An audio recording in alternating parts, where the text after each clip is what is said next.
Hello, everyone. Welcome to episode 204 of the Juicebox Podcast.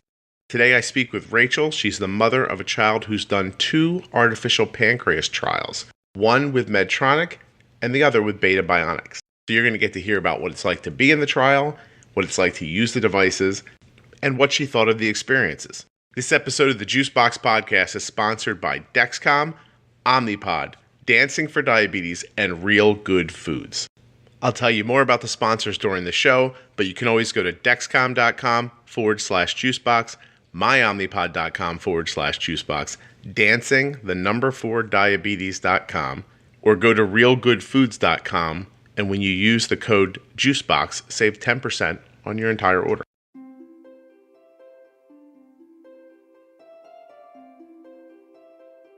I'm really struggling for an episode title that describes what this is about and at the same time seems fun and, breezy.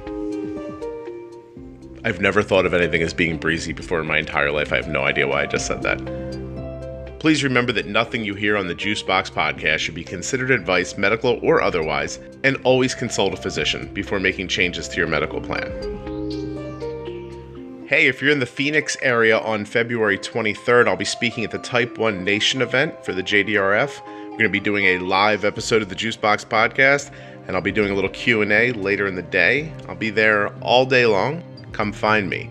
You need to register, so go to the JDRF Phoenix, Arizona webpage. You'll find it. You've got Google. Type in JDRF Phoenix, Arizona, and then find the Type 1 Nation event on February 23rd. Come on out and check out the podcast where we're going to talk all about being bold with insulin and everything that means.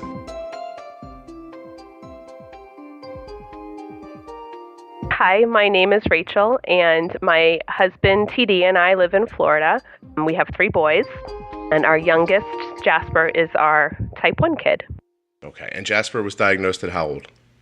He was 5. It was a couple days after his birthday, as seems common sometimes. I hear a lot of that, couple days, right around birthdays. We were camping in Florida, tent camping, so it was pretty hot, and we had gone to these springs where, sometimes in the winter the manatees come there, and it was summer, but there was just great huge fish. It was a lot of fun, and he was drinking a lot and peeing a lot, all that stuff in hindsight, but nothing that I picked up on at the time. Mm-hmm. So it's, always always that guilt of looking in hindsight. Yeah, you feel like it's ridiculous, but you have that, like, I should have figured it out kind of feeling. But that's, you did fine. Obviously, he's doing great. It's 2 years later, right? Maybe more, right? About 2.5. Yeah, and he got pretty sick when we got home from camping. I thought, he has a stomach bug or something, and got something sick while we were out. But eventually, it got to the point he was doing that heavy breathing. That's really bad, I know now. And he was in pretty bad DKA. We went to the emergency room that night. They sent us in the mobile ICU up to the Children's Hospital, and he was in the PICU for a few days. Yeah, so you got to the same spot we got to. You can't ignore this part because it looks like they just got hit by a car, and they're just grasping for life at that point, which they are grasping for life. But I mean, you get to the point where you're like, okay, I can't write up an excuse for why my kid's panting and can't lift up his head. I know, and it was nighttime when that started. I had just put him to bed on the floor next to my bed. So I could keep an eye on him because he had been kind of up and vomiting all day. And when that started, it was about 10 o'clock at night. And, at first I had just put him in bed. I was thinking, okay, we'll go to, a walk-in because, of course, it's a weekend. It's right, always a weekend. And we'll go to a walk-in in the morning or something. And I was about to lay down and go to sleep also when I heard that breathing start. And I was like, no, we're going to the hospital now. Honey, wake up. We broke the third one. Yeah. We did so good with the first 2, but this one's definitely busted. We got to get to somewhere. One needs to go in for some maintenance. Yeah. So luckily, the ER doctor that we saw at our local hospital knew right away, I think, Yeah. And when he said it, I was both surprised and not surprised. I didn't really understand what it was going to, mean for our lives. But I was thankful for the staff there and the ER doctor there, and of course the staff at the Children's Hospital. They were great. Well, so I've never really spoken about this before, but I think you just alluded to it. Once your child is that sick, while you're waiting, in that time at the hospital between you got there, you don't know what's happening, and someone comes and tells you, I don't know about you, it sounds like maybe you were in the same space I was in. I was expecting some large bad news. I didn't know what it was, but right. I wasn't expecting someone to come back and be like, "Oh, you just forgot to clip her toenails." Like you know what I mean? Like it was right. It was going to be something impactful and big. Like that much I knew while I was sitting there. Because I had never seen a person that ill before, so that wasn't that ill months before. A few days ago, yeah. Right, or 2 weeks ago even. Are you in the Orlando area? Join Dancing for Diabetes for their 4th annual Bowl for a Cause. It's Sunday, January 27th from 1 to 3. You're not the first person who said I was camping. What is it with you people and going in a tent for vacation? I don't know. I know in a tent, too. It wasn't like we were in an RV or anything. We were in a tent in June in Florida. I don't know what we were thinking, but we wanted to go to the springs. It was really nice, and the water is so cool in the springs. And it was for his birthday. It was kind of for his birthday because there is this restaurant down by the Blue Springs, and they have like griddles at the table, and you go for pancakes, and it's what they're known for. They you cook the pancakes at your table, and of course the kid loves pancakes. So, that last morning we were there, we were shoveling in chocolate chip pancakes and syrup and everything. Yeah.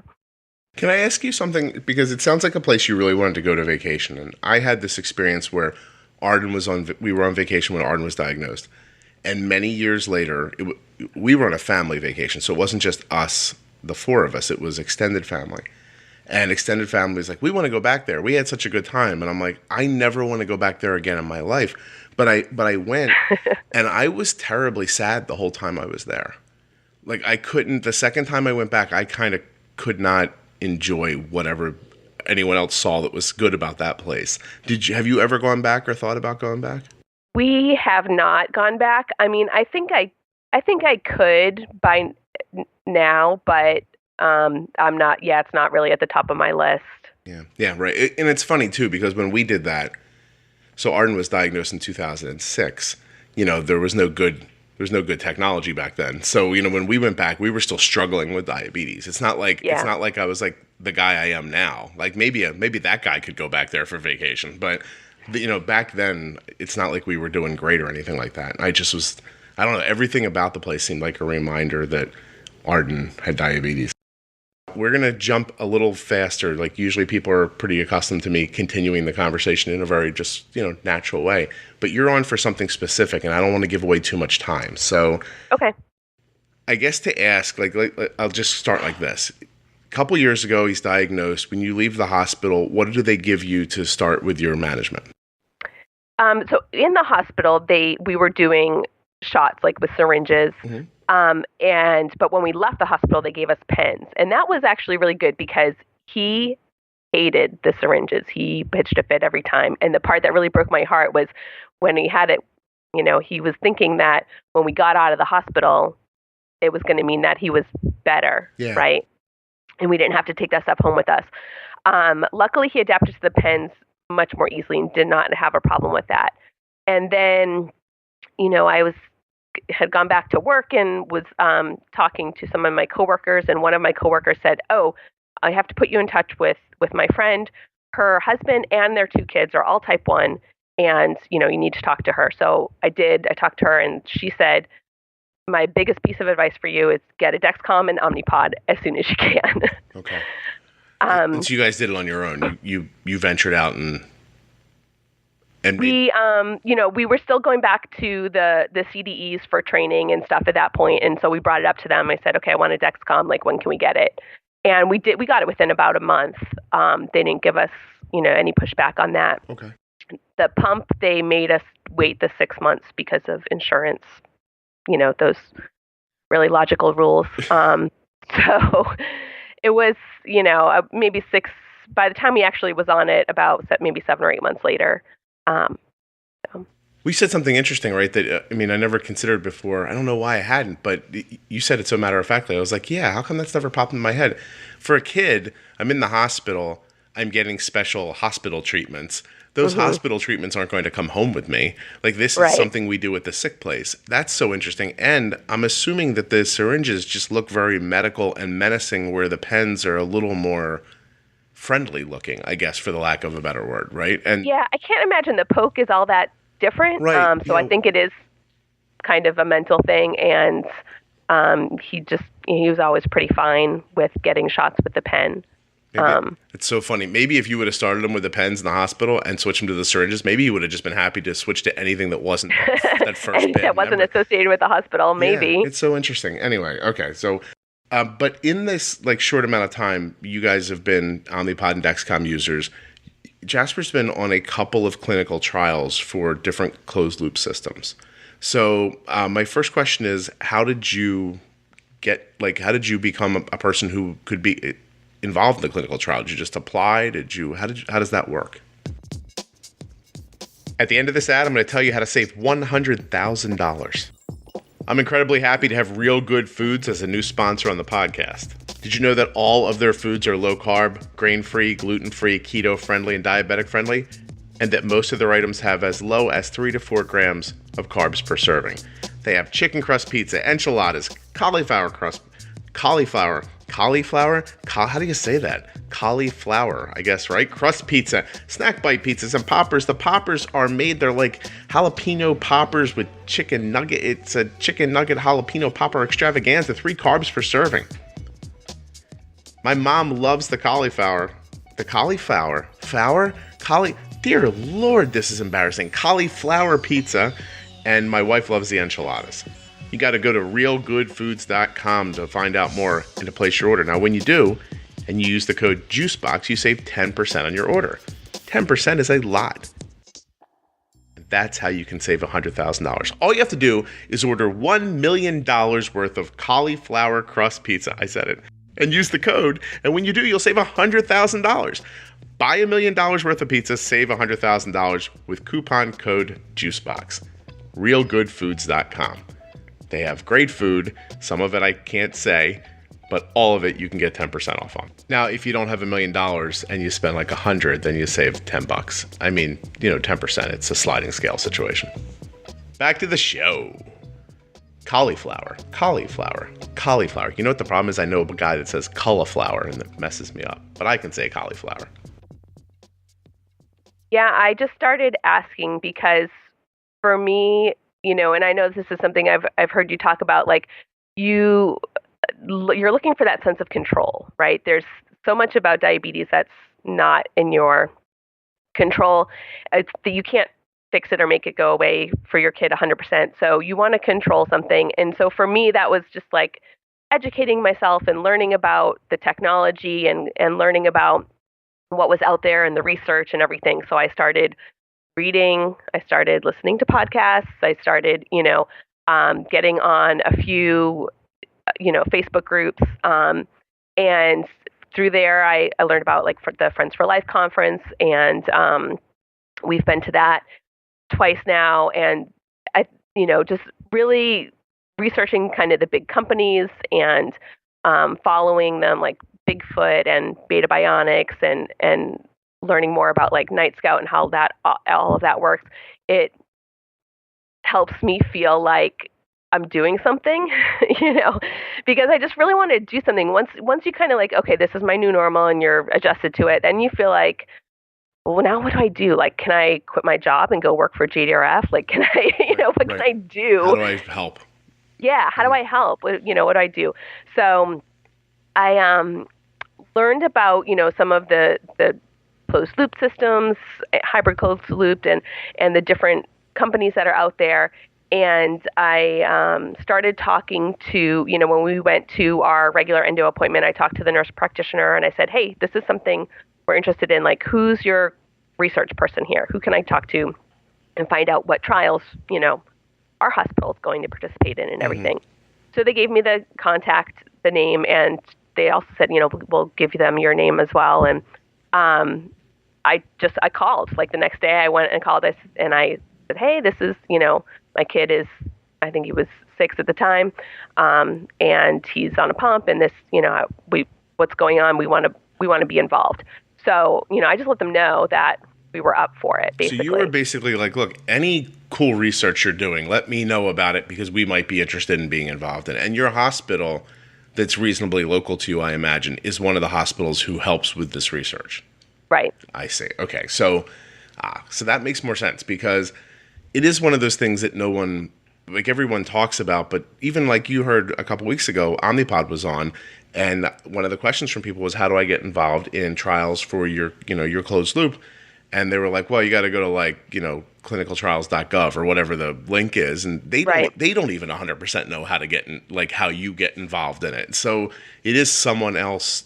You think of it as the company doing this thing and, in their kitchen, but it's obviously a much bigger operation than that. So you, first of all, were lucky enough to be near a hospital who was involved. You were smart enough to just ask, and they were interested in setting you up with it. So the first time that you do it, I really want to kind of be walked all through it. So the first one you did was for the Medtronic 670G, right? Yeah, so a couple months after I had called and put our name down as being, kind of an interested party, and that is part of it, that we have a pretty large children's hospital with a big, endo practice there, and they called, the nurse practitioner called back and said, hey, well, we have this study coming up, and let's just see if he fits the parameters, as far as I think there's certain requirements as far as like the age of kids they're looking for, and you have to already have been pumping for a certain amount of time, okay. And, have an A1C in a certain range, and basically not have been in the hospital for DKA or anything recently. So, if he fit in the parameters, and they said it's for the Medtronic 670G. This was before, and I think now it is approved for the younger kids, but at that time it was only approved for, I think, ages 14 and up. So they were doing they were trying pediatric to get their trials. Yeah, okay. Wait. All right, I have a lot of questions now. Hold on a second. Okay. Slow down. I got excited there for a second. I made myself laugh. I was like, I got so excited I forgot what I was going to say. So the first question is did this thing happen in a controlled environment? Like you don't go home with it, right? Are you in a hotel or in a hospital, or like how does that work? Yeah, so that depends on it can depend on the age of the kid and what phase of the trial that they're doing. For this one, they did a week of what they called field trips. So for a week, the kids wore them with a doctor or nurse's supervision, but they didn't stay in the hospital. They went to the zoo. They went just around town to do different life stuff. Things. They went to the park, to do stuff and see how it worked in the real world, but with a doctor or nurse there, to watch. So they did that for, I forget if it was like 4 or 5 days in a row, and then we took it home. So we, had to go in for training a couple of times. They showed us how it worked, but honestly, I feel like we got less training on it than the people who get it through their endos when it's approved and everything, because I know they get, like, the Medtronic reps do a lot of training and everything. Our nurses and doctors were kind of learning it along with us. Mm-hmm. Yeah, they hadn't seen it before, so they were kind of learning it along with us. But they were there for our questions, and there was, Medtronic, a special number you could call for questions there or to report issues and things like that. But I did also get on some of the Facebook groups for parents of users and stuff, because one of the things about the Medtronic CGM, the Guardian is what it is now with that system, you can't follow it, right? It's not like Dexcom. There's no, like Dexcom, there's no follow. So we had to, set up Night Scout and stuff like that. So we kind of did that part ourselves, but we did that, and we were on it for, I think it was about 4 to 5 months that we kept it. Now, there wasn't like a doctor living in your house the whole time. No. We had to go in. We had to either go to an appointment or have a call-in appointment every 2 weeks. So we were either going in, basically once a month. He had to get blood drawn a few times. Or we would, we would have a call with one of the nurses and just go over, the data and everything and how it's going. And so then at the end of the trial, we were going to be allowed to keep it until it got commercially approved, or we could return it. Oh. And we returned it. That's telling, but we'll get to that. So how did Jasper see this whole process? Was it like a bit of an adventure to him, or how do you sell it to like a 7-year-old? Were you like, you're helping people and yourself, or were you like, hey, they're going to pay, by the way, do they pay you? Exactly. Yeah. So a combination of, yes, he did see it as an adventure. You do get a stipend. It's not a lot of money, but it was like about, $25 for a visit when you had to come in. It's supposed to cover your gas and your time. But because he had to get blood drawn, I did have to bribe him with some of that money. I was going to say. So he got some Legos out of it, and we explained like this is something you can try out. It might be something that you love. And even if you don't, like, it's going to help other kids who it might be really good for. And so he was all on board. And then, his favorite part was in the beginning when they did those little field trips, because he was with a group of other type 1 kids, and they got to, go do fun stuff together. So he really liked it. Well, of course, because when you guys take him out, you throw him in a tent and he gets diabetes. So he's happy to go with other people wherever they're going. Maybe he'll have a better time. I'll go with the doctor. Yeah. How much effort and time did being in a trial take? Like, was it a job to you? The first part was a lot of work. I had to take a few days off of work because sometimes some of the trainings were, the initial ones especially, were like 3 or 4 hours, and the hospital is about a 45-minute drive from us. So I took some time off of work here or there, or my husband did. My husband actually took him on all of those field trip days in the beginning, because I had something else booked that week. But so we kind of traded off, and it was a little bit of a time commitment there. Mm-hmm. Once we were home with it, it wasn't as much, to kind of go through the rest of the trial and do the follow-ups wasn't as intense, but we did have to commit, the time. And that's something they tell you up front, like, there's going to be this much time and you're going to have to commit to it and kind of follow through. You can always end the study on your terms, like if you don't want to do it anymore, but they're definitely, of course, looking for people who are hopefully going to follow through. Yeah. Okay. So let's talk about it like from up high first, like a wide view. Being on a closed loop system, yay or nay? Is it a thumbs up or a thumbs down overall? Longtime listeners knew I was going to put an ad right here. I'll get right to it. In and out.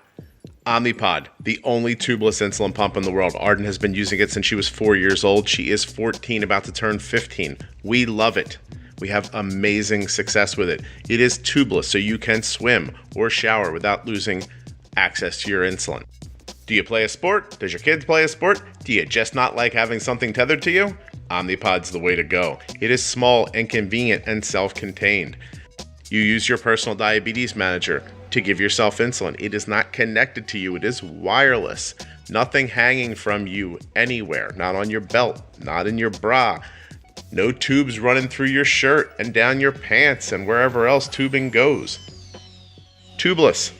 That's what tubeless means. No tubes. Here's the greatest part about Omnipod. They are very willing, not just willing, but happy and excited to send you a free, no-obligation demo. No obligation means you don't have to do anything if you don't want to. Free means it doesn't cost you any money. You go to myomnipod.com/juicebox. You put in a tiny bit of information about yourself, and the next thing you know, it shows up in the mail. Then you take it out, look at it, feel it, touch it, hold it. Maybe take a selfie with it, and then you try it on and wear it and see what you think. Perhaps you'll agree with me and think this is the greatest thing since sliced bread, which is an old saying that I think only old people understand, because I guess pulling bread apart with your hands was not that much fun. And maybe you won't, but it'll be up to you. That's the best part. You have choice. And a free demo is a good way to find out what you think. myomnipod.com/juicebox. The links to your show notes or at juiceboxpodcast.com. Being on a closed loop system, yay or nay? Is it a thumbs up or a thumbs down overall? Wow, Well, long pause. I'm gonna have to leave the long pause in during editing. Okay, go ahead. Like, what were your pros and cons? First of all, let me ask you a question first. Are you allowed to talk about this? I'm not going to get you in trouble, right? Yeah, no, I asked. I did ask. I mean, I don't think I know anything proprietary. Okay. And that was one of the things I asked, in the beginning, like, am I allowed to talk about this on social media? Can I post on my Facebook that he's in this trial? And they said, yeah. So it's so funny. Medtronic tries to get on this show once in a while, and I kind of I'm like, I don't know anything about it, and I don't know how to get involved in the conversation. And now they're going to be on, kind of, and you're about to say something not nice, I think. So, okay, so maybe I shouldn't ask overall about artificial pancreas. Let's keep it specific to this experience.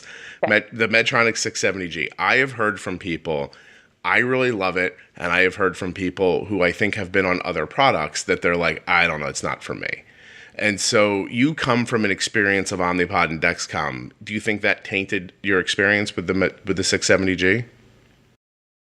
In a way, yes, because the same. I was, like I said, I had joined some groups to, get support from other parents and stuff.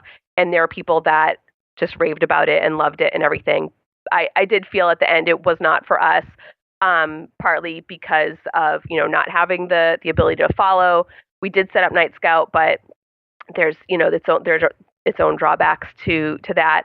The sensor was accurate, but because of the safety features that it needed to have in order to operate the closed loop, we were doing so many finger checks, so many. Mm-hmm.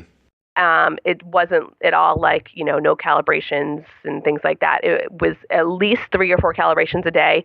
And then sometimes you would just get into what they call the loop, which is not a good thing, not a good closed loop, but like a stuck loop where it's asking for a calibration and you give it one and it's like, wait 15 minutes. And, all that, even if your numbers are actually matching, it's just not accepting them. And it can get really frustrating sometimes. Well, yeah, because most of the idea of this is less. You're trying to make less involvement, right, not more involvement. Right. And I felt like it was more involvement. It was, I think also if it's different having it on a kid mm-hmm. versus if you were wearing it yourself, because then every time I wanted to bolus him or check what his number was on the pump, I had to go and find him and find the pump, unzip it from the pouch or whatever and do it, touch the buttons on that are attached by tubes to his body versus what I was used to, which was like, walking by him with the PDM and waving it in his general direction. Right. So yeah, I know. And not only that, I guess, but with Dexcom, if you have the follow and the share, then they can be upstairs or downstairs or somewhere out back, and you just look at your phone and you're like, okay, this is his blood sugar. I thought we were going to do something right now, but it turns out everything's fine. And it's that like look in, you're done, it's over. Or, a brief look in, he does need insulin. And then, but yeah, I get your point. Like you have to go find the thing with the number on it, and that thing's attached mm-hmm. to him. And yeah, no, it sounds like a little thing until you do it every 15 minutes. Yeah. And that's why I think if it was you wearing it as, the person in control of it was also wearing it, it might be different. But then you're just looking down. Yeah. For something. Yeah. Okay. And so the way that, and let's be clear for people who don't know, the Medtronic 670G isn't approved. It is approved. It's on the market. You were doing a trial for under 14. So it's not like this isn't a thing that they're still perfecting. This is a thing that they sell. So this is, your experience is with what they have. Okay. What about like at a mealtime? That's going to be what everybody's thinking about. Like, was it like, could he just eat those, could you have gone back for chocolate chip pancakes and his blood sugar not spiked because you were using the closed loop? No, you still had to enter carbs. And, you still would have, so you still were definitely counting carbs and things like that with the Medtronic. And it, it did work on, it would give him more insulin. You could see the microboluses. You could, take a look and see where it was adding insulin if he was going high.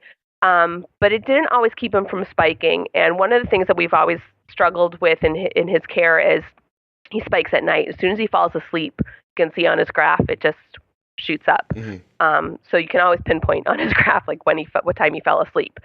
And it did not control those nighttime spikes either. And sometimes what would be really frustrating is because you could give corrections on it also. You could go in and try to give a correction, but sometimes it would recommend he'd be at like 300 and it would recommend no correction because of the insulin on board. It had been microbolusing him this, and I was like, yes, but it's not working. He needs more. Like, it wasn't taking into account, I don't think this is me guessing. I don't know their algorithms, but it didn't feel like it was taking into account the direction of the arrows, know? So at least that's how I always feel like if I see an up arrow or double up arrow, I'm going to be adding attacks to that insulin, to that correction, like whatever the correction is supposed to be. If there's an up arrow, it's getting, 25% more or something like that. Look at you, you coining a phrase, an arrow tax. I like it. An arrow tax. Yeah. I've heard people say like a carb tax for really carby foods, so it's like an arrow tax. And I didn't feel like that was maybe included in the algorithm. I don't really know, but he did still spike at the, at times, and it would be frustrating when you couldn't give a bigger correction without. You could do it if you take him out of auto mode and go back into manual. But then what's the point of that?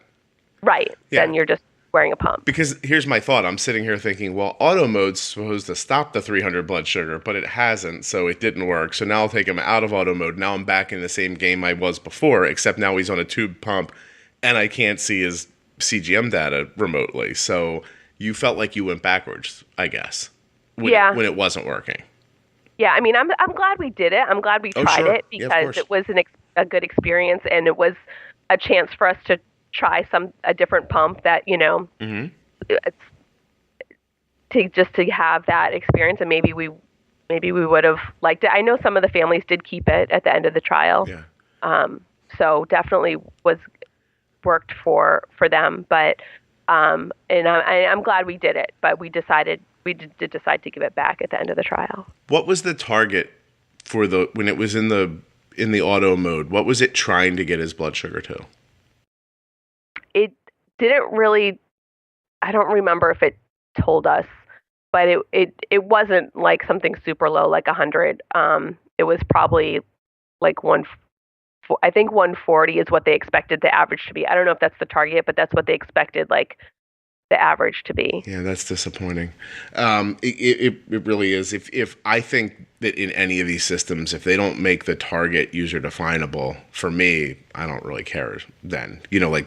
Arden's, you and I are talking on a school day, but Arden's sick. So she's home. Yeah. She's home from school today. She's sleeping. Her blood sugar is like 78, and I'm thrilled. Like that's, she's going to be about 85, and I think in the next 20 minutes while we're talking, and that would be my goal. I'm not bolusing an 85, like, don't get me wrong, but I'm happy that that's where she's at. So how much does being on closed, here, let me go back a little bit. Before you start the trial with the Medtronic, your Omnipod and your Dexcom, what were your goals for Jasper's blood sugar? Well, I was always working him towards, that like kind of 120, but at his school, he doesn't have a school nurse. His teacher does all of his care, and she's wonderful. She's amazing. But I never really pushed his high alarm or his the high threshold down too much, because at school I didn't want to put too much of a burden on her or have his alarm be going off, too frequently. And that was something I, kind of struggled with, trying to find that balance of like, okay, when is it high enough that I'm going to want him to get a bolus, but not so high that it goes off just because, he just ate lunch or something. So I think at school it was like 160, and then, at home I would lower it, but I wish Dexcom would add that as a feature, by the way. What would you like to having see? multiple high thresholds, like multiple profiles, multiple thresholds. Like a school day profile in a home, so you wouldn't have to change it back and forth. Yeah. They're all these companies that I talk to, at least, they are very focused on the idea of making things more definable. I actually spoke again to Brett Christensen from Omnipod the other day, and we went back over that idea that we talked about a couple weeks ago in the episode, which, by the way, I don't know when yours is going to go up. People might be like, what's he talking about? It was like around episode 200. But where one of the people who sent in a question for Omnipod said, I really think I would love it if I could send a bolus suggestion to my kid, and then all they had to do was accept it or decline it. And so the idea of like maybe my son wouldn't know how to bolus for lunch, but I would know. And so I can see his Dexcom dad, and I want him to have a 7-unit bolus where he gets 50% of it up front, the other 50% over an hour, and there's a temp basal increase of 30% for 2 hours. And whatever like crazy thing you're thinking of, can't I program that, send it to him as a suggestion, and instead of him having to type it in, which is the disconnect for children a lot of times, because they don't know decimal points. all that stuff, right? Yeah. And couldn't he just say accept? Like, mommy sent me a bolus, I'm going to accept it, and it would just happen. And when I saw the suggestion from the public, I was like, that's brilliant. And then, that's amazing. Right? And then I sent it to him, and he's like, wow, that's a good idea. And then we actually followed up and talked about it again. So those kinds of ideas that come from real users, that's the stuff even maybe they can't think of. They're not in our situation. And so I don't know. It seems to me that what Medtronic has going for it is that it's first. It got out the gate first, but it didn't have the opportunity to go through this more thoughtful process of like, well, what do people think? They were just like, we're going to get this thing out in the world. Now, don't get me wrong. If you're a person whose blood sugar is, 250 all day and you just don't know what to do, then this thing would probably be an incredible, improvement for you. And in that situation, it's absolutely fantastic. But even when you tell me that you're shooting for like 160 at school, last night, Arden's blood sugar like jumped up out of nowhere around 1 a.m. and it went up to 170. And in my mind, I was like, oh God, like, do you know what I mean? Like, I wasn't like, oh, 170, that's not bad, I'm going to go to sleep now. I was like, I'm going to get this back down now. And so if you're a person who's thinking about it like that, then this closed loop is not this specific one in your experience. It's not what you're looking for yet. And so the hope's got to be that moving forward, and I'm pinning my hopes on Omnipod, but that they make it user definable, that it has a target, and that their algorithm is shooting for something. I mean, even if we get a system that overnight can keep your blood sugar steady, but during the day needs more involvement, even I think that would be an amazing first step. But, that's just sort of, I don't know how I'm thinking about it. It's very interesting to hear, because can I ask you, you must have, like, on day one, what did you think was going to happen? Were you like, wow, we're going to strap this gear on and his blood sugar is going to be 95 for the rest of his life? Like, is that, because don't you think that's what people think? No, I knew it was going to be higher. I knew it was going to be, probably around 130, 140. I was hoping that it would be more steady, and I was hoping that we would be able to sleep through the night, more often. And sometimes we did, but not all the time. And there was definitely, I remember one night very vividly where we were stuck in that calibration loop, and I must have tested him like 17 times. I think I counted the test strips the next morning, trying to get him back into auto mode before school the next morning so that he could go to school in auto mode. And it was, so we had some frustrating nights like that maybe soured me on, the good parts. The good parts. My husband, he makes a good living. He's very handsome. He does come home every day and poo right in the middle of the living room floor, though. We're trying to overlook it, but it seems to be what he does. Like, listen, there are some things you can't overlook. And so, and so, I just inadvertently drew a line and said that the Medtronic poops on your floor, but I didn't mean that. We're not saying that. Yeah, no one's saying that. So you have that whole experience. It lasted for a few weeks. You gave the Medtronic. Were they like, hey, would you like to keep it? And you're like, no, thanks. Yeah. Did it seem to crush them a little bit when you said no? No, because it wasn't. We never dealt with the Medtronic people directly. It was our nurse at the hospital. So, and he was great. Yeah. How surprised or not surprised was the nurse when you gave it back? I don't think he was surprised because I reached out to him a lot when we were having different issues because they helped us report some of the problems that we would have with the sensors or whatever. So, he knew some of the problems and the frustrations that I'd had already, and so I don't think he was surprised. But I know a couple of the families kept it. I don't know exactly how many out of the group, but some gave it back and some kept it. Well, again, if you're a person who is just not capable, haven't found the answer yet to your blood sugar, it's probably a huge benefit. You know what I mean? Like, yeah. I spoke to someone privately a few weeks ago who was in their 20s, and their blood sugar was just, they sent me the graph. It was like 60, 400, 60, 400, 60, 400, all day long. Yeah. And they're like, I don't know what, exhausting. I don't know what to do. And I was like, how long have you had diabetes? She was like 18 years. I was like, wait, what? And they couldn't figure it out, and that's completely reasonable, by the way. Yeah. Because as I was speaking to them, they were doing the things they were told to do by their doctor. They weren't like ignoring it. They were putting a ton of effort into it, and they just kind of couldn't wrap their head around whatever it was that needed to be done.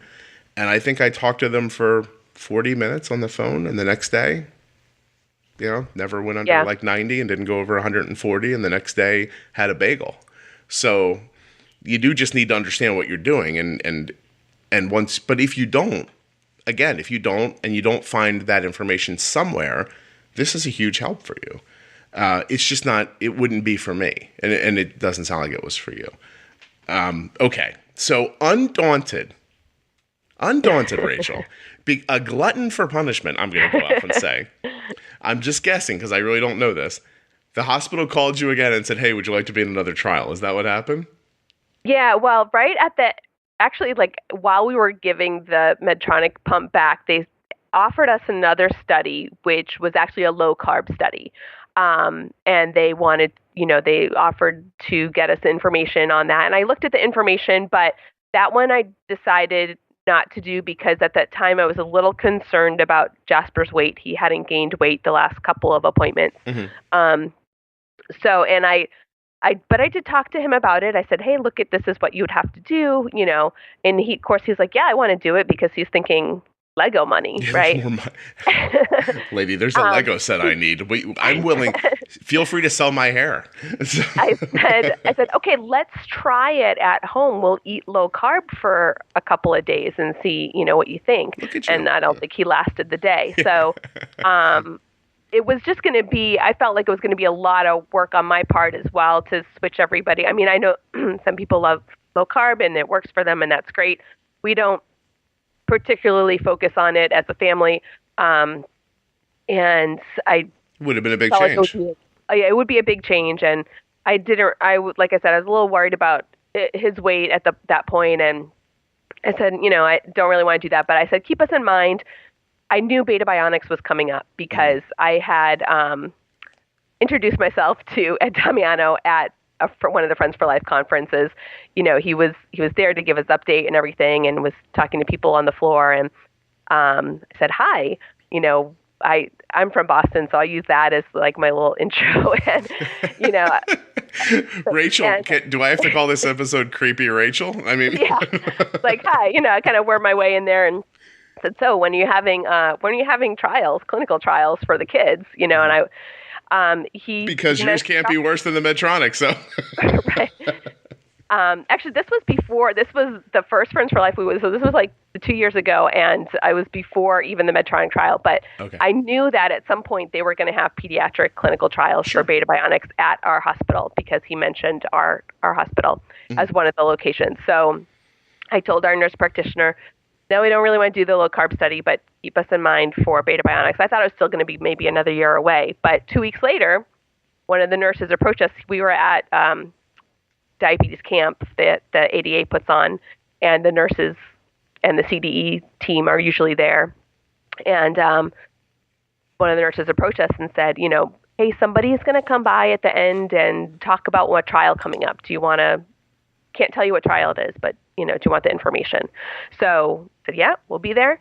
And so we spoke to, it was one of the doctors from the hospital, and, she mentioned that it was going to be another closed loop system.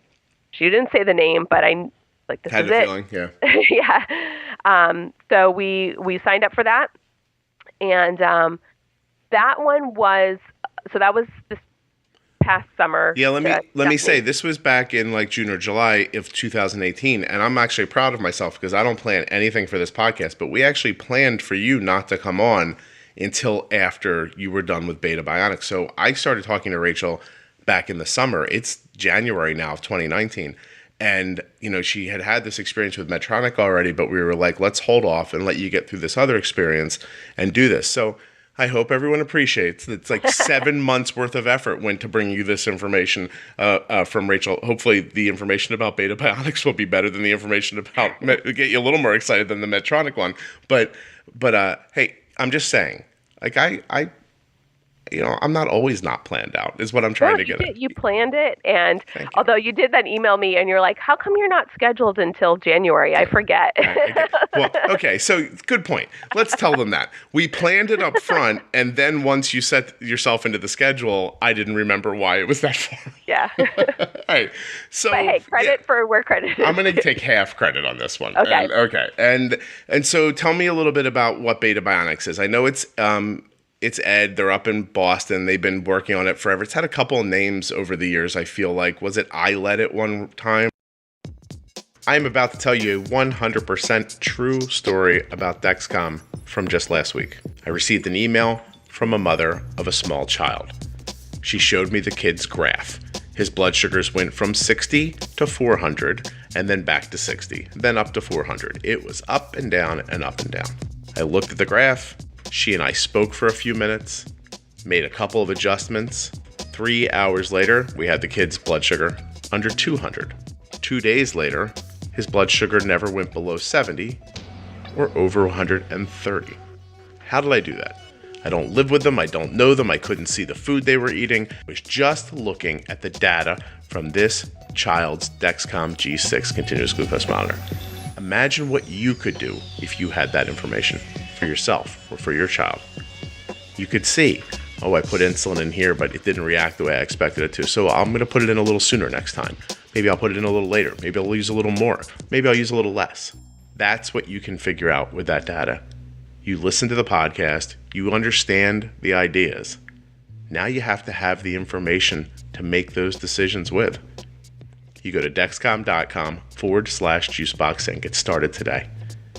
I'm telling you, I wish you could see this graph. 60, 400, 60, 400, then bang, down to 200, then bang, down to 130. It's not magic. It's not at all. It's just understanding insulin and having the information that Dexcom provides.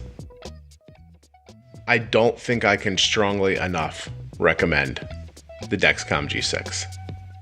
Dexcom.com/juicebox. Try it today. The pump is called the iLet, ILET, and the company is Beta Bionics. And so they have, been working on this closed loop, and what's unique about their system, which we haven't got to experience yet, but we are supposed to still coming up, because we're really not done with the trial yet. I'll explain, but it's a dual hormone system, meaning that it has a stable glucagon as well as insulin. So the part that we've done already was insulin only. And the part that's still coming to be trialed will be the dual hormone.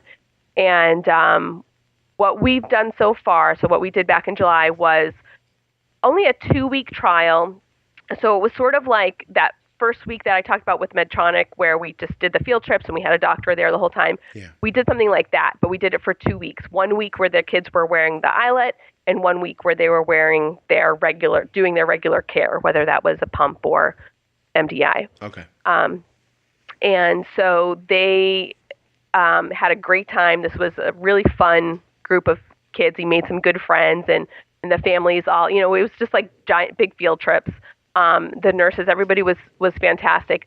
But the purpose of that part of the study wasn't really to get like pretty flat CGM lines and make it, perfect blood sugars. In fact, what they were doing is they were really doing everything they could to push the kids out of range. They fed them pizza, they fed them Mexican food, they gave them popsicles and cupcakes, they ran them around at the zoo, at the skating rink, they gave them tennis lessons. I mean, they were all over the place. Okay. Busy days, every day for 2 weeks. And what they were doing was just seeing if the eyelet would keep them in range or bring them back in range without a lot of interventions from the user or the caregiver. Okay. Let me paint a picture first. The eyelet is their kind of proprietary pump, right? And then is there a CGM is involved? Yes, it's a Dexcom. It's a Dexcom CGM. Okay. So their pump, Dexcom CGM, eyelet's tubed, right? The eyelet is tubed. Yeah, right. I'm picturing it in my head now. I know I've seen it in the past. And so you guys are 2 weeks in a row. Again, it's like it's like camp you don't sleep away at. I mean, I heard you say tennis lessons in there.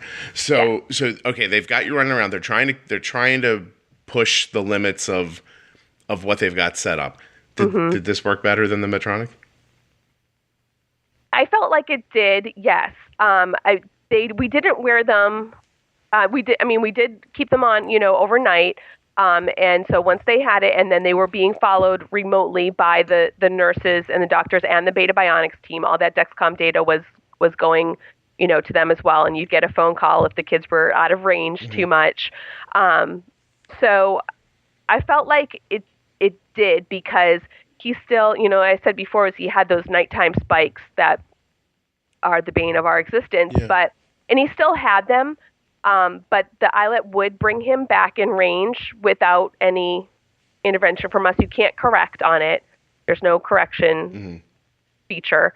So you just let it do its thing, and it would bring him back in range, and then he would stay steady the rest of the night. So at least for that part, there was less effort and intervention from us. There also is no counting carbs. You just say if you're having like a small, medium, or large meal. And so, that was really kind of a revelation, because we were having dinner one night, and normally I would weigh out a lot of his stuff or portion it and just try to eyeball things to get, an idea for the carbs. And I think he wanted a second serving of watermelon or something. I was like, oh, I don't have to weigh this. I don't have to even tell the pump or anything. So just that a little change like that was pretty cool. For the purposes of this study, they didn't want us to pre-bolus, and they didn't want us to announce any snacks or things like that. So I feel like if you were allowed to do those things, you'd get a little bit better results in terms of being in range. But like I said, they were trying to push it. They wanted to see like what it could do, in real life with kind of messy user interface kind of thing, like the user, not with being you super putting careful very little effort into like making it work, just seeing what it accomplishes on its own. Yeah. Okay. And we were using it at Dexcom, but they are also running trials, I think, with adults on what's the implantable one? The Senseonics? Eversense? Eversense. Is that it? Yeah. I don't know. Okay, so how about lows? Did he experience any lows overnight because they were running him around like that and doing all that stuff? How did that He didn't really experience lows overnight. He would sometimes experience lows when he was running around, actually doing the exercise and stuff like that. He had a couple, not too many. And I'll say he does have a good amount of lows in general in real life. And I can attest, because we order our juice boxes on Amazon by the by the case, by the pack. So I know we've gone through probably 500 juice boxes in the last year based on, our order history. What do you call, what number are we calling low in your house? Like where does that juice box go in? I mean, his low alarm goes off at 70, and I'd probably give him a juice box if he's heading down from there, or in the 60s or down from there. Okay. Otherwise, it might just be like a glucose tab if he's just hanging out there. Any temp basals to get ahead of that stuff? Do you ever do that? Yeah, if he's now in real life, when he goes to karate or something like that, then I'll do temp basals. But a lot of times it's just he's 7 and he's. Yeah, no, I understand. I'm not judging you. I was just wondering. Yeah. I have a lot of luck with, seeing something coming and temping the basal back and getting it to bounce back, with just that. I've eliminated a lot of our juice boxes in the last couple of years being more active with basal rates. So yeah, and that's something I probably want to work on a little bit more. After you stop being an unpaid employee of every insulin pump company in the world. But okay, so they really pushed him for 2 weeks. And I'm sorry, and that Beta Bionics test, that had glucagon in it or no? No, it did not. It was insulin only. And it was the Gen 3. So if anybody's interested, you can check on the Beta Bionics website. They have pictures of, the different pumps and how it's changed. And so it was a little bit bigger and bulkier. We saw the Gen 4. They showed it to us. And it's a lot smaller. It recharges wirelessly and stuff like that. It's pretty cool. But we didn't get to use that one yet. So I think that's, maybe coming. But we used the Gen 3 and it was insulin only. But that is why, I know some people say, well, I don't see the point of having this stable glucagon but for a little kid who's sometimes their blood sugars are a little bit more unstable just because they are, there's so many variables, then I think it would help to catch some of those lows rather, and eliminate some of those juice boxes. Yeah, of course. No, I don't see how it could hurt, honestly. And so what they were testing was their algorithm because they're shooting to make a device that not only tries to avoid highs and lows, but if you do get low, can give you an infusion of this glucagon in little bits to kind of nudge you back up again. But that wasn't part of what you were doing yet. And so did they give you any feeling for how far from market they feel like they are? Well, I know that we're scheduled to do the second phase of that study in 2019. So we should get that, from what I heard, and it's not sure yet, but sure. that Gen 4 with the glucagon as the second phase of the study in 2019. Mm-hmm. So I'm going to say not this year, probably maybe next year. Usually I think after they get that, because I know with the Medtronic, after we did that part of the study for the pediatrics, it did get approved for pediatrics pretty quickly after that. So you were sort of the end of the line to get it. Yeah, that was the last thing they were doing. So I imagine maybe it's similar, but yeah. I guess if they get the data back they need. I was just I'm going to sound stupid because I can't think of the name of the company off the top of my head, but I've been having some contact with a company who makes who's bringing a stable glucagon to market. One that doesn't have to be constituted and doesn't go bad and that kind of thing, very quickly. Listen, it's a great idea. If it works, it's a great idea.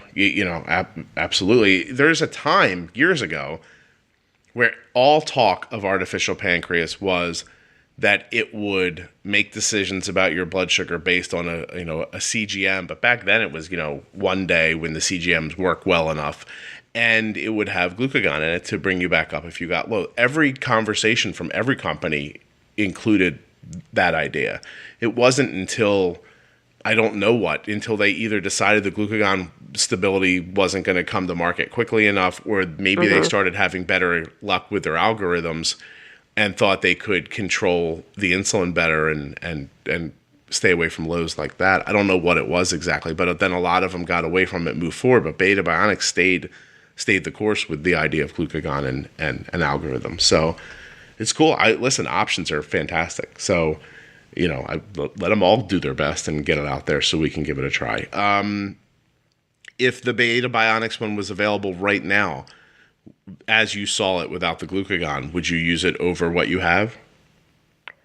I think we would, because it did have the advantage of working with the Dexcom. So there's, that kind of solves some of the issues we had with the Medtronic system. It is still a tubed pump, so there's, definitely some drawbacks to that as far as I'm concerned as the parent. Jasper didn't seem to mind it too much, but I think he prefers a little bit not to have a tubed pump. I definitely prefer it in terms of, not having to disconnect for bath and swimming and all that stuff. We live in Florida. We go to the beach or the pool a lot. So I kind of do prefer not to have to disconnect, but I definitely would try it.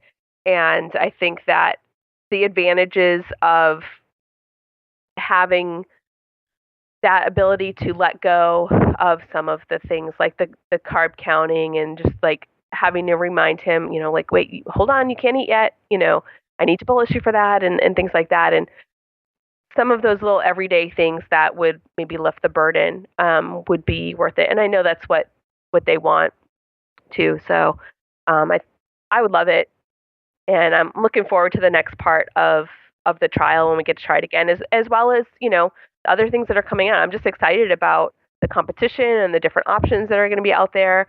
Everything that's, been announced with Omnipod and Tidepool, the Loop app, whatever, might come of that when we see that happen. I mean, I'll try whatever, I like your attitude. Makes my kid happy, whatever makes his life easier, whatever, makes it a little bit less of something that he's going to have to think about, because he's only 7 in second grade. And so he really doesn't, probably think about it as much as I do right now, or as his dad does. And I'm hoping that he won't have to. Yeah. No, well, first of all, thank you for doing this, because it does not sound easy. It sounds like a big time suck. You're not getting paid a bunch of money or anything like that, and it is helping everyone. So I appreciate that you're doing it, and I agree with your sentiment too. I think that whatever they're all working on, the best they can do is, I want to see it and I want to have an option of it. I really do. It makes me excited for, like you said, like, what is Omnipod doing right now? And so, what does all that mean? Like, what is it they're shooting for? Like, are they in a super lab somewhere trying to make it user definable and lower? And is their algorithm, better than someone else's algorithm? Like, I can't wait to find out. None of it can be bad news. You know what I mean? So yeah. And so I want to kind of ask you, just more from an emotional standpoint, before you saw this stuff, were you more excited about it than you are now that you've seen it? No, I'm more excited now because we've tried it. I know what the capabilities are, and I know that it's only going to improve. I know that there's more companies, more things out there that are going to be good options. So I'm really excited. And I know that we just had New Year's. It just turned 2019, but I'm excited for 2020 because that seems to be when everybody's shooting for, hearing from, whether it's Horizon or whatever, that it's going to be 2020. So I'm excited to see what the announcements are this year, see what does come out, and, what's going to come out next year. And I'm hopeful that these are going to be things that make our kids' lives easier. Yeah. No, everybody. Absolutely. I agree. I can't wait. Like, do more stuff, make it better. I think Dexcom was talking the other day about their project that's making their sensors much smaller, and changing a lot about how it is structurally. I think it's going to be disposable at some point, like, what I mean? Yeah, I just saw those pictures of the Verily, and it's going to be tiny, so that's awesome. And I definitely the trials, like, I'm not trying to put any of the companies down. I think the trials are what we learn from, and they're maybe not perfect systems yet, but that's how they're going to improve. That's how they get better. It's all this feedback. And even when they do get approved on market, like, they're not going to be perfect. We know that, the Dexcom G6 rolled out and people had issues with getting supplies or, with this and that. And so Dexcom's going to take that and learn from it, I'm sure. And so it always happens with a new product where, it's not going to be the final version of it when it comes out of the gate, if that makes sense. So I think it's, it has to get out there. It has to get used by real people in the real world. And it has to, go through trial by fire and get improved in order to make improvements and for them to have that data. Especially in a niche market, which I know people might not think about it that way because you have diabetes or your kid has diabetes, but there aren't that many people in the world who need an insulin pump. So these are, Medtronic's the bigger one of all of them companies, but a lot of these companies are very small. They're small companies. It's even Dexcom, who's now starting to have financial success, didn't until very recently. And it's a smaller company that's growing. Omnipod's a smaller company that's growing. I saw somebody online the other day complaining about a device. It doesn't matter which one it was. And they were like, it should do this, it should do that. They shouldn't let this happen. I was like, you should be happy that these people are in this business because this is not the whole world's not clamoring to be in the insulin pump game, or in the CGM market. Like, be happy that there's somebody out there who thinks that this is a viable business and is trying to make something that's going to help your life. Dancing for Diabetes is for those living with the daily reality of type 1 diabetes. They offer supportive community, interactive programs, and creative resources designed to empower you to live a healthy life. DancingForDiabetes.com. They're also on Facebook and Instagram. Right, because we've lost several pump companies over the last couple of years, so I mean that it definitely could go the other way where we have less choice, and I'm hoping that instead we're going to be able to have more.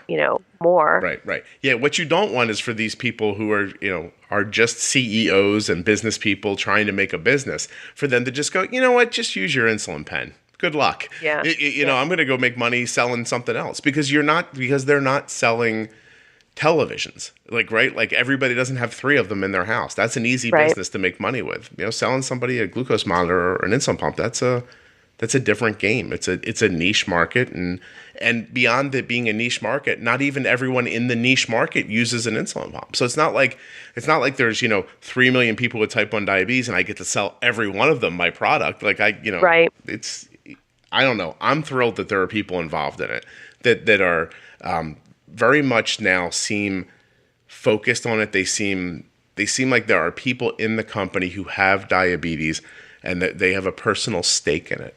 Like maybe one of the most exciting things Shacey ever said when she was on talking to me from Omnipod is that her dad has diabetes. Like, you know what I mean? Like I'm sorry for her father, but she's tied to it. Like she's not personally invested. Yeah, and she's that's not just true a at lot CEO of trying to make companies. money. Right. With Beta Bionics, Ed Damiano started doing this because his son was diagnosed, exactly. And that was his goal was to get it, ready for when his son went to college, which he is in college now, and they're so close. So, I know that and that's true in a lot of these different companies that people either Same have for type 1 or Pool and Bigfoot and Bigfoot. all of them. And that's what you want. You want somebody who isn't just going to hit the first roadblock or the finances aren't going to look kind of shaky and they're just going to go, oh, forget it. They need to want to stay in it for good reasons. And those reasons are going to help you and my daughter and your son and a lot of other people. So I'm thrilled by it. I just don't, sometimes I think people are spoiled. They're just, I think sometimes it would be nice if they all had to boil their urine to find out what their blood sugar was. Right, and the glass syringes. Yeah, might calm everyone down a little bit when they're like, this doesn't work the way they said. I'm like, yeah, calm down. It worked the way they said for, 13 of 14 days. And for 2 hours on one day, it stopped working and you're upset. Like, this isn't your... You know what I mean? Like, it's not... But also give that feedback to the company. Don't just complain about it on social media, because the more they get those reports and that feedback of what the issues are, where the pain points are, then their research teams are going to focus on that. I send those little, troubleshooting reports to Dexcom all the time, because I figure they're going to want to know if it's not working or if this, something is an issue, they're going to want to know. So if we have a pod fail, I'll call Omnipod, not because I necessarily need a new one that day, but because I think that they need that data, in order to improve their product. Yeah, a company needs to know the difference between a one-off problem and something that's happening consistently. Mm-hmm. And so that they can say, all right, we have to, like, I said, they're small companies. How we're going to need to divert some of our attention to this issue over here because we're seeing it enough to know that it's an issue. Mm-hmm. And not just one random person calling up being like, this thing didn't do what you said it was going to do. And it, plus, listen, this stuff, one of the goals of all this stuff needs to be ease of use. But there are people, you see it online all the time, they're complaining like, this thing doesn't do it. And when you follow with it, I'm like, you're not even using it correctly. Like, how do you, like, you want it to work, you're not even doing it right. Like, and then they don't see themselves as a fault. They're like, this thing doesn't work. And it's like if you took a hammer and tried to screw a screw in with it, and then you called the hammer company up and you're like, I was trying to screw in a screw with your hammer and it didn't work. This thing's junk. It didn't work. Yeah. It's very interesting, the whole thing. So obviously these companies' goals are to make it, failure proof, like so that you can't mess up. And look at all the effort that goes into it. I mean, listen to what Rachael's been talking about. Like these, between the Medtronic and the beta trials, like they got the kids all over the place. They're trying to figure out, how do I make this work better? And it's an absolutely exciting time. If you're not excited by this, I don't even know what to say to you, because this is as cutting edge as diabetes, living with diabetes has ever been. So I'm all jacked up. I can't wait. I can't wait to talk to somebody who came out of the Omnipod trial. Like, I can't wait to hear about that and whatever else is coming. So if anybody else is out there doing this stuff, let me know. I'd love to hear more about it. And can I add, so one more thing I wanted to mention. Please. We also have done TrialNet. And so if people listening don't know, TrialNet is a blood test that screens for the antibodies that indicate you might be at risk for type 1. They offer it to the immediate family members of usually a child with type 1. So parents or siblings who are over 18 can get screened once, I think, for free. And then the siblings who are under 18 can get screened every year until they reach 18. So Jasper has two brothers. And when we first heard about TrialNet, we were a little bit split on it. My husband and I discussed it, and we were like, do we do this? I thought it'd be good information to have. And I also, just like we've been saying, we want to help the research just in general, right? Even if we didn't necessarily need the information, we give them data. He kind of felt like, well, what if they have the antibodies? What do you do with that information? You can't do anything about it. And I hear people say that sometimes, like, why would you want to know? Because you can't do anything to prevent it. But that's not really true, because there's a lot of research and clinical trials right now going on focused on delaying the onset or preventing the onset of type 1. And you can only do those if you're one of those people who have the antibodies, but you don't have clinical symptoms yet, right? You haven't been diagnosed. So those are the people they're looking for, and they find them through TrialNet. So I would put a plug out there for people if they have the option to do the TrialNet.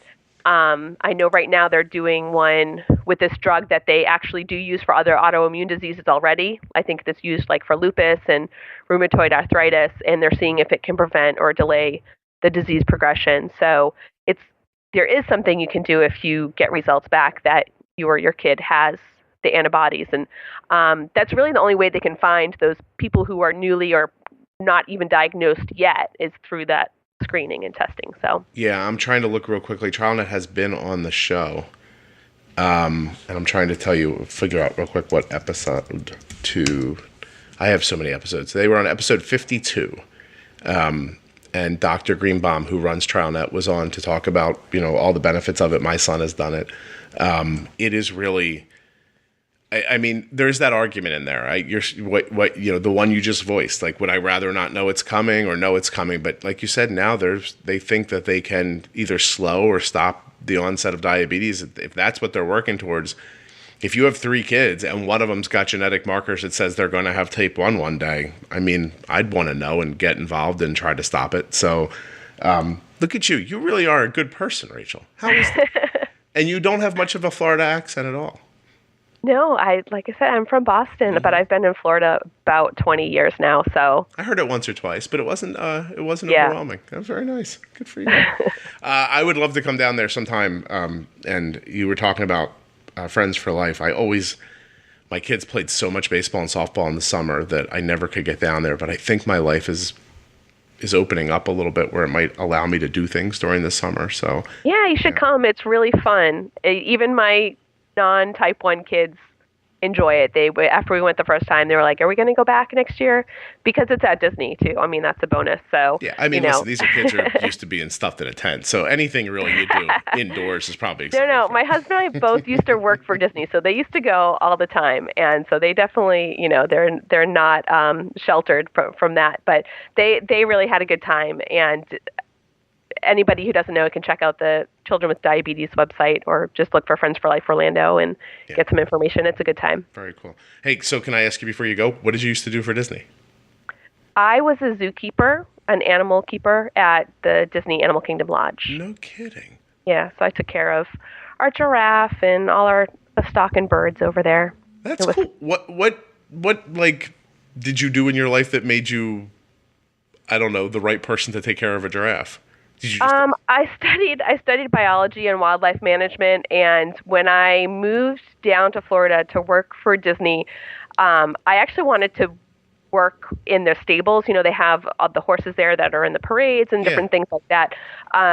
But there weren't any openings there, and I just started working in I was kind of an intern in the animal husbandry department, and then I got hired on at the lodge. So it was really fun time. Is that where you met your husband? I met him at Disney. Yeah, he was doing a different job, but I did meet him at Disney. Look at you. It's a wonderful world. Okay, so that's really, and now neither of you work there anymore. We don't. We have a couple of our family members still work there. My brother-in-law still works there, and my cousin. But look at you. Very nice. Yeah. This is excellent. Do you have your own pet giraffe now? I wish. Homeowners Association won't let me. So we got it's the only thing holding you back. Cats and a couple of dogs. Yeah, we just got a puppy. them. We petition them every year, and they say no giraffes. Sorry. Yeah, that's amazing. Well, I really did. You do you feel like we covered everything that we should have? Yeah, absolutely. Good. Excellent. My trial nut plug in there at the end. So. Yeah, I really appreciate that. Thank you so much for doing this. All right. Thank you, Scott. Thank you so much, Rachael, for coming on and sharing your experiences with the Medtronic and the Beta Bionics artificial pancreas studies that you participated in with your child. Appreciate it. Let's also take a second to thank Dexcom, Omnipod, Dancing for Diabetes, and Realgood Foods for sponsoring the show. You like the show? Yeah, they did it. They're paying for it. If I mean, you don't know my life, but this podcast takes up a lot of time. And if I wasn't making some money doing it, my wife would, I don't think she'd like it too much. That's all I'm saying. There's things to do around the house. When I'm not doing them, it's a little easier to say, I'm not doing them because I'm doing the podcast. But hey, look, the podcast. Look, ads, right? It's cool. Let me keep going. Please don't yell at me. Dexcom.com/juicebox. MyOmnipod.com/juicebox. Dancing, the number 4, diabetes.com. And at realgoodfoods.com, you'll save 10% with the offer code JUICEBOX. A moment ago, for humor's sake, I may have alluded to the fact that I'm scared of my wife, and she is not in any way. I would never say that it was just, I'm scared she's going to hear this. Please. Sorry, I'm getting upset. My voice is going away. I'm fine. It's just a nervous condition. It's got nothing to do with her or the time we've spent together. I really appreciate that you guys understand that I have to take the ads, and it's nobody's fault. There's no fault. It's wonderful. Everything's fine.